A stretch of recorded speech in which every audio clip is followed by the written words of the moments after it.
প্ৰতিটো কাহিনীয়ে কিবা এটা কৈ যায়। আহকচোন চাওঁ আজিৰ কাহিনীয়েনো কি কয়।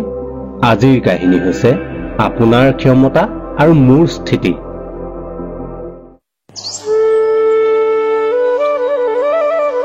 এখন ৰাজ্যত এজন বৰ দুখীয়া বামুণ আছিল আৰু বামুণজনৰ এগৰাকী ঘৈণীয়েকো আছিল।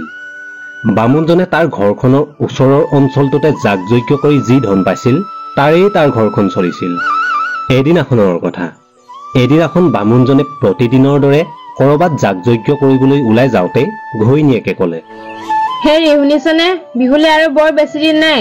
লোকৰ তিৰোতাবোৰে ধুনীয়া ধুনীয়া সাজ পোছাক পিন্ধিব আৰু ডিঙিটো হাৰ পিন্ধিব, আৰু মোৰ দশা কি? এইবাৰো মই ফটা চিতাবোৰকে পিন্ধি থাকিব লাগিব নেকি? তেনে যদি হয় কৈ দিলো কথাটো। এইবাৰ মোক সোণৰ হাৰ আৰু ধুনীয়া পোছাক লাগিবই। যৰ পৰা যি কৰি হলেও মোক দিবই লাগিব। বেচেৰা বামুণজনেনো কি কৰিব? সি তাৰ ঘৈণীয়েককো বৰ ভাল পায়। হলেও কিন্তু বামুণজনৰ অৱস্থাই তাৰ ঘৈণীয়েকক একো এটা ব্যৱস্থা কৰি দিব পৰা নাই। সেয়েহে সেইদিনাখন বামুণজনে মনৰ বেজাৰত কিনো কৰিব কিনো নকৰিব বুলি ভাবি ভাবি বহি আছিল।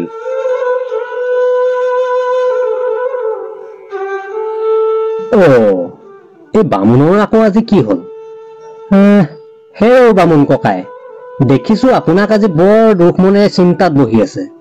কেনেবাকৈ আপোনাৰ কিবা হৈছে নেকি? নাই নাই কতা, মোৰতো একো হোৱা নাই। নহয় নহয়, আপোনাৰ নিশ্চয় কিবা এটা হৈছে, মই গম পাইছো। সেই কথাতে কয়, দুখৰ কথাবোৰ আনৰ আগত কলে বোলে অকণমান মনটো পাতল পাতল লাগে। কওকচোন কওক, আপোনাৰনো এনে কি দুখ হৈছে? কিনো কম দুখৰ কথা। মোৰ ঘৰখনৰ কথানো কোনেনো নজনাকৈ আছে। কোনো মতে ইঘৰে সিঘৰে যাগযজ্ঞ কৰি যি ধন পাওঁ তাৰেই ঘৰখন চলাওঁ। আৰু এইবাৰ মোৰ জীৱনলৈ বিহু অহা নাই, বৰ বিষ আহিছে, বৰ বিষ। এইবাৰ বোলে মানুহজনীক যি কৰি হলেও সোণৰ গহনা আৰু ধুনীয়া পোছাক লাগে। মই বাৰু এই দুখীয়াই কি কৰো, কলৈ যাওঁ? কচোন ক'ত, তয়ে ক। সেইবোৰ কাৰণতে মই মনৰ দুখত বহি আছো। বামুণ ককাই, আপুনি ইমান সৰু কথা এটাত এনেই চিন্তা কৰি মৰিছে। বুজিছনে, আমাৰ ৰাজ্যৰ ৰজাজন বোলে বৰ দয়ালু। ৰাতিপুৱাই যিজন ব্যক্তিয়ে প্ৰথম মহাৰাজৰ ওচৰলৈ যায়, মহাৰাজে বোলে বহুতো ধন দি পঠিয়ায়। আৰু তেনেস্থলত আপুনি তাকে নকৰে কিয়? গৈ চাওকচোন, গৈ চাওক এপাক মহাৰাজৰ ওচৰলৈ। কি জানিবা আপোনাৰ সমস্যা সমাধান হয়ে। হয়নে? তেনেকুৱাহে কথা। কাইলৈ তেনেহলে ৰাতিপুৱাই মই প্ৰথম ৰাজসভাত উপস্থিত হমগৈ। এই কথাষাৰ জনোৱাৰ বাবে বহুত ধন্যবাদ দিছো।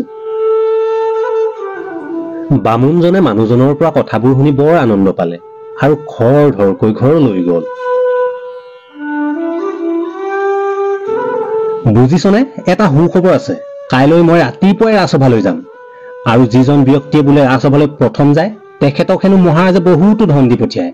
সেইকাৰণে কৈছো, কাইলৈ ৰাতিপুৱাই মোক যিমান পাৰো সিমান সোনকালে জগাই দিবি। সোনকালে মই ৰাজসভালৈ যাম। হ'ব হ'ব, আপুনি একো চিন্তা নকৰিব। আপোনাক যিমান সোনকালে পাৰো সিমান সোনকালে ৰাতিপুৱাই মই জগাই দিম। ঠিক আছে, কথাটো একেবাৰে নেপাহৰিবি কিন্তু। কথাৰ মতেই কাম। পিছদিনাখন ৰাতিপুৱা বামুণজনে সোনকালে ৰাজসভালৈ যোৱাৰ চিন্তাৰে আৰু বামুণীও গিৰিয়েকক ৰাতিপুৱাই সোনকালে উঠাই দিয়া চিন্তাৰে শুই পৰিলে। আৰু এনেকুৱাতে মাছনিশাৰ কথা। মাছনিশা বামুণীয়ে সাৰ পালে। হেৰি, উঠক উঠক, ৰাতিপুৱা বৰ হল। আপুনি ৰাজসভালৈ যাব লাগে নহয়, উঠক সোনকালে। ৰাতিপুৱা বৰ হল। দে সোনকালে যা যোগাৰ কৰি দে মই ৰাজসভালৈ যাবলৈ। সেইদিনাখন বামুণীয়ে বামুণজনক মাছ নিশাই উঠাই দিয়াত বামুণজনেও সকলো যা যোগাৰ কৰি ৰাজসভাৰ অভিমুখে সোনকালে পোৱাৰ আশাৰে খোজ ললে। বন্ধু, সৌফালে চাচোন চা। এই দুভাগ ৰাতি সৌ মানুহজন কোন হব পাৰে বাৰু? নেজানো বন্ধু, কোন হয় মই ঠিক ধৰিব পৰা নাই। বুজিছ বন্ধু, সেইজন এজন নিশ্চয় চোৰ হয়, নহলেনো এই মাছ ৰাতি অকলে। ৰ এই মাছ ৰাতি এনেকৈ অকলে কলৈ যাওঁ? মই এজন এই ৰাজ্যৰে দুখীয়া বামুণ আৰু মই মহাৰাজক লগ কৰিবলৈ আহিছো। চিপাহীবোৰে তেনেকৈ কোৱাত বামুণজনে যে মহাৰাজক লগ কৰিবলৈ আহিছে সেই কথা বহু বুজাই কলে, কিন্তু নাই, চিপাহীবোৰে বামুণজনৰ কোনো কথাই বিশ্বাস নকৰিলে। নাই, আমি কোনো পধ্যে বিশ্বাস নকৰো। মহাৰাজক লগ কৰিবলৈ সাধু মহন্তই দিনৰ ভাগতহে আহে, আৰু তই ৰাতি আহিছ, তই নিশ্চয় চোৰ হয়। নাই, আমি কোনো পধ্যেই বিশ্বাস নকৰো। নহয়, তোমালোকে মোক বিশ্বাস কৰা। মই সঁচাকৈয়ে মহাৰাজক লগ কৰিবলৈ আহিছো। মই কোনো চোৰ নহয়, মোক বিশ্বাস কৰা। তহঁতৰ নিচিনা ছদ্মবেশী বামুণক জনা আছে আমাৰ। ধৰ ইয়াক। কাইলৈ গম পাম ৰাজসভাত কোন সঁচা কোন মিছা। চোৰেতো প্ৰথমে মই চোৰ নহয় বুলিয়ে কয়। পিছদিনাখনৰ কথা। পিছদিনাখন বামুণজনক ৰাজসভাত হাজিৰ কৰোৱা হল। গাত গেৰুৱা বস্ত্ৰ আৰু কপালত চন্দনৰ ফুট লৈতো দেখাত এজন বামুণেই। আৰু তই এই চোৰৰ কৰ্ম কেতিয়াৰ পৰা আৰম্ভ কৰিলি? নহয় নহয় মহাৰাজ, মই এজন প্ৰকৃত বামুণেই হয়। আপুনি মোৰ বিষয়ত সোধা পোছা কৰিব পাৰে। আপুনি মোক ভুল ভাবিছে মহাৰাজ। বহুত হল। তই যদি চোৰ নহয়ে এই ৰাতিখন এনেকৈ কিয়? মহাৰাজ, কিনো কম মোৰ দুখৰ কথা। শুনিছো আপুনি বোলে যিজন ব্যক্তিয়ে ৰাতিপুৱাই ৰাজসভালৈ আহে তেখেতক বহু ধন দি পঠিয়ায়, আৰু তেনে কাৰণতে মোক মোৰ পত্নীয়ে মাছ ৰাতিয়ে জগাই ৰাজসভালৈ পঠিয়ালে।